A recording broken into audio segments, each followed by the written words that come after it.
Hi!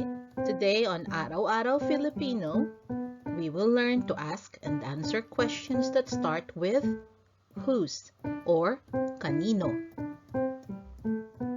Previously, we have learned that whose is kanino in Filipino.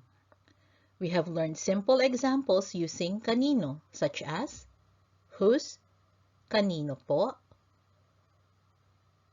whose is this, kanino po ito,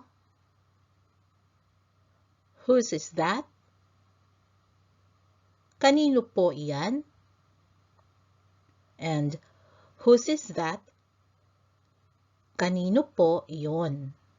Remember the difference between iyan and iyon is that iyan is for things nearby and iyon is for things further away.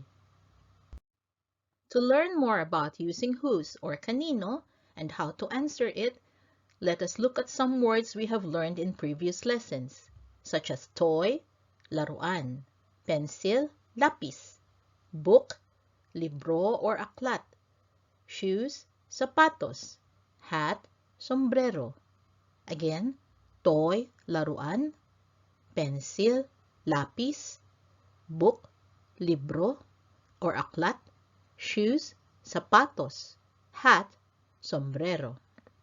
Next, let us use these words in an illustration. In this illustration, the mom asked, "Whose is this?" holding a book in her hand. The girl answered, "This is Jane's." Here is the Filipino version. The mom asked, "Kanino ito?"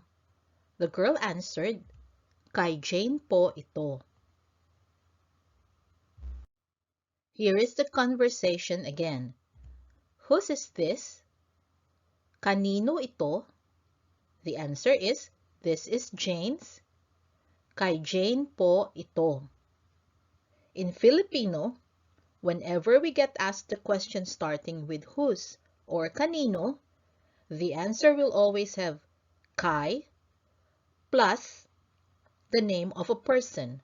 So to say Jane's, we say kay Jane. Let us use that illustration again, this time with slightly different words. The mom asked, "Whose book is this?" The girl answered, "This is Jane's book." Now here is the Filipino version. The mom asked, "Kaninong libro ito?" The girl answered, "Kay Jane po itong libro." Here is that conversation again. Whose book is this? Kaninong libro ito? This is Jane's book. Kay Jane po itong libro. To say this book, we say itong libro in Filipino.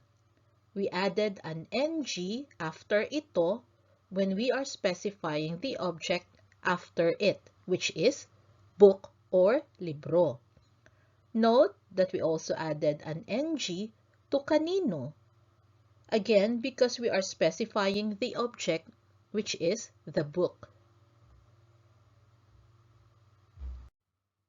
Let us look at another illustration. The dad asked, "Whose are these?" as he shows two hats to the girl. The girl answered, "Those are Jack's." Here is the Filipino version. The dad asked, "Kanino ang mga ito?" The girl answered, "Kay Jack po ang mga iyan."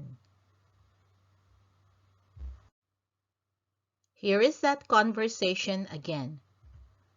Whose are these? Kanino ang mga ito? Those are Jack's. Kay Jack po ang mga iyan. Now, are these is ang mga ito. The dad used ito because the hats were in his hands. Now, those are is ang mga iyan. The girl used iyan because the hats are not in her hands but are nearby.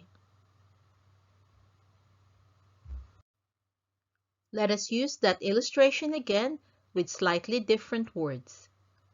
Dad asked, "Whose hats are these?"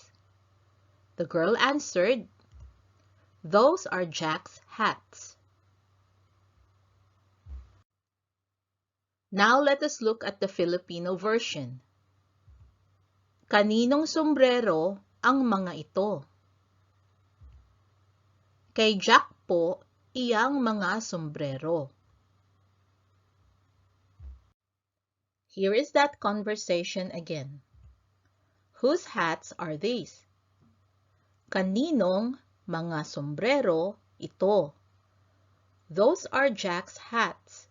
Kay Jack po iyang mga sombrero.